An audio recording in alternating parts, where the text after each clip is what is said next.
A driver parks the van right in the middle of a daycare. Just take a look at this damage right here. This could have easily been tragic.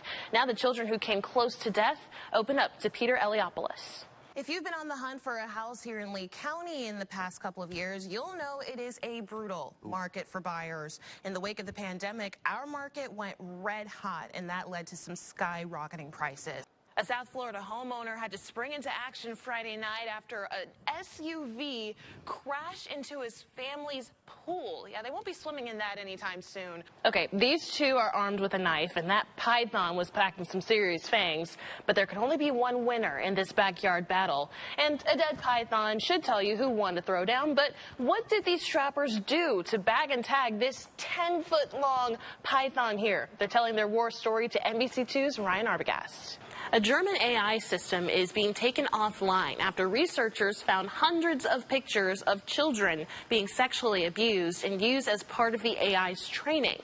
The AI was using billions of pictures found on the internet to train it into making more realistic images. And the pictures of kids being abused could have allowed the AI to make new and realistic deepfakes of sexual assault. Staying in Collier County, the curfew isn't going anywhere anytime soon.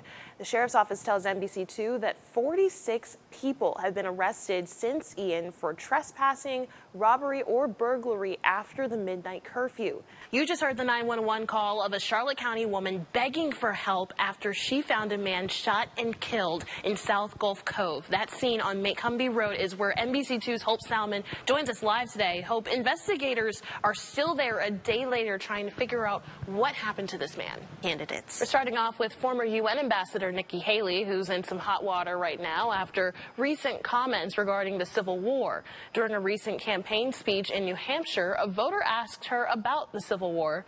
Her response was not exactly what the voter was looking for.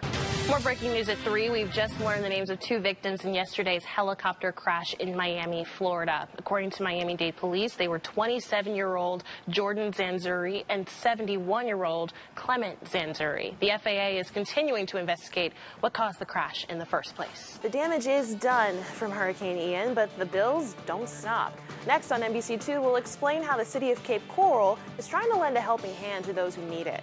I am a fresh fruit person, but I am also a potato chip person. I am a favorite, though, chocolate-covered pretzels. Those are my kryptonite. I cannot get enough. And every chance I go to Trader Joe's, I get the pretzels. You're a snacker. I snack all day, every day. One of the most common techniques that you can use to make sure you're not leaving any precious cargo in the back seat is to add more precious cargo before you even start your drive. So when you finish your drive and you head to the back seat to pick up those things you left at the start of your drive, make sure you're picking up everything. Your phone, your keys, maybe even your left shoe. And make sure you're doing a clean sweep to make sure everything, all that precious cargo, including your kids, leaves with you. Now, at this point, you might be thinking, well, they should be used to it because it's Florida, it's summer, and it rains almost every single day. But people who live along this road say it's the worst they've seen it in years, and they think these drains are not being cleared often enough to keep up with all the water that they're getting. We've seen lots of houses hit, but before we get to that, I want to show you some of the cars that have been hit here. Just take a look at this one right here. We actually spoke to a family who says this is one of their relatives' cars just bought a month ago. So many people love coming to Southwest Florida for our beautiful clear waters. It's one of the biggest attractions in our area. And it turns out we're not the only ones who love it. So do our seagrass. They thrive in clear water that's close to the sunlight. But experts say our water isn't quite clear enough right now. We've been seeing pieces of shingle all throughout this neighborhood coming off of roofs in people's houses, just all over the ground down here. If we want to take you to my left, you'll see lots of crews right here working to try and clear up some of this debris right now.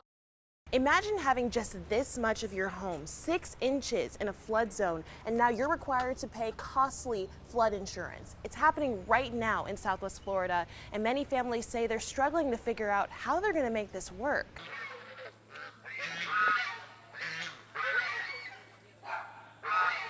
Erica Mateo loves her animals. Yeah. I have chickens, I have cats and dogs and guinea hens and turkeys and geese. So we have a little farm here. What she doesn't love is all the water creeping on her property. The extra water gives some of her animals a chance to cool off. But what's good for these geese is not good for the gander. Mateo says last year, all that extra water pooled into her chicken coop.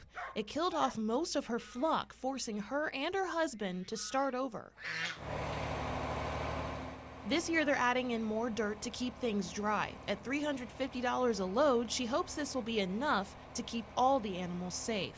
I don't want my animals to die off and then we have to start all over again, the process all over again, because it's frustrating. Now at this point you might be thinking, well, they should be used to it because it's Florida, it's summer, and it rains almost every single day. But people who live along this road say it's the worst they've seen it in years, and they think these drains are not being cleared often enough to keep up with all the water that they're getting. I don't really see the issue getting resolved. I mean, we do our part. As you can see, we keep our property well maintained. The ditches, we clean it out. We make sure there's no garbage or anything in the ditches and whatsoever. But I mean, there's only so much we can do. Crews in Hendry County are doing what they can. NBC2 spotted one crew working to clear a drain in Port LaBelle. County officials say this area got significant rainfall this month. And while they do work to clear canals, a spokesperson says it doesn't guarantee that there won't be flooding. Neighbors tell us they'd like to see more efforts to keep canals clear. Everybody pays their property taxes and everything, so we want to see our money going into a good cause and going into something that, you know, they're doing their job. Reporting in Hendry County for NBC2, I'm Ashley Graham. This is an opportunity for you to relax. The only rule for this girls' night was to not talk about hair. Can you book appointment? Absolutely not. But you, huh? I had to catch myself on that. But hair is what brought all these women together, sharing experiences, good and bad. Yes.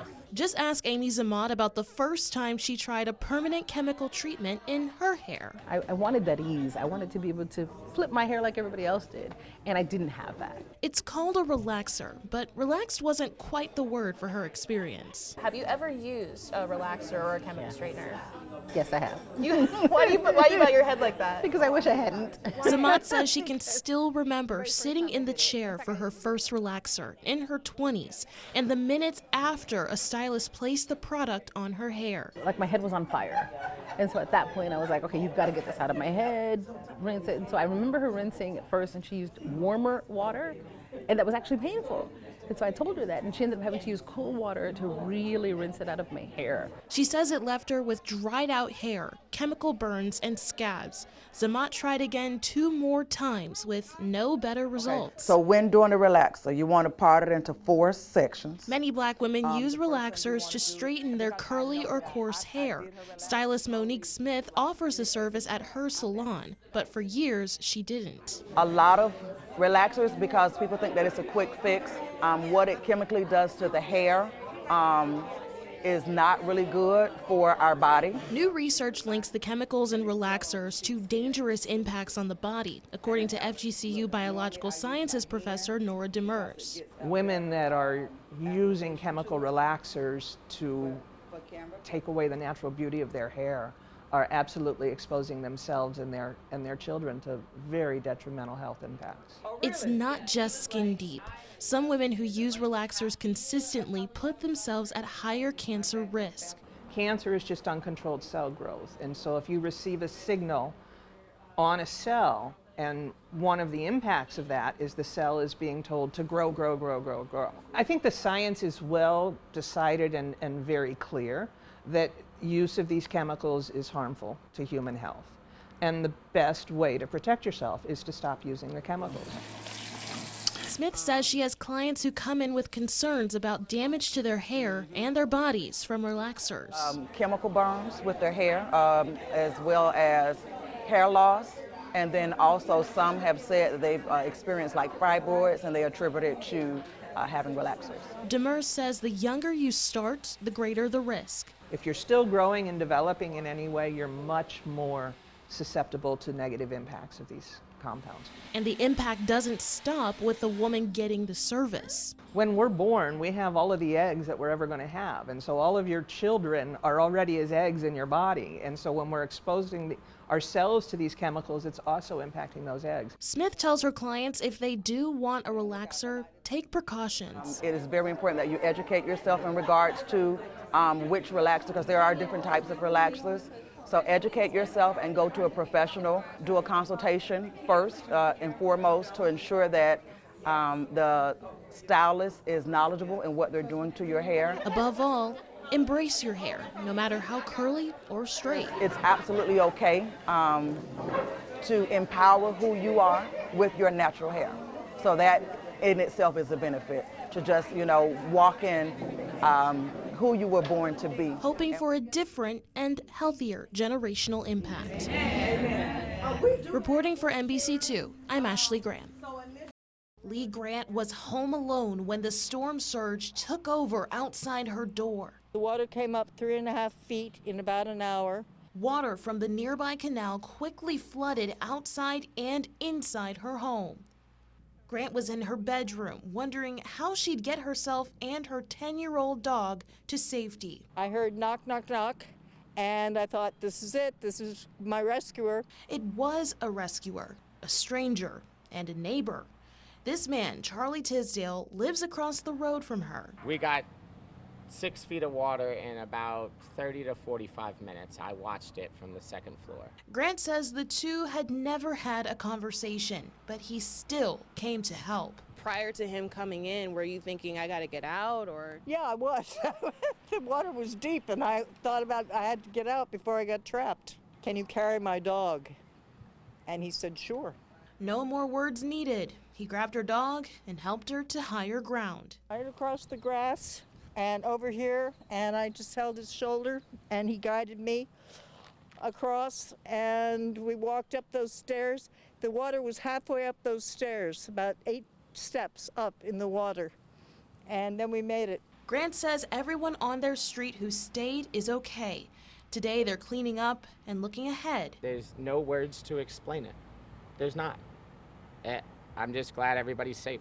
She says when she's ready and able, she wants to help others, especially the man who helped her to safety.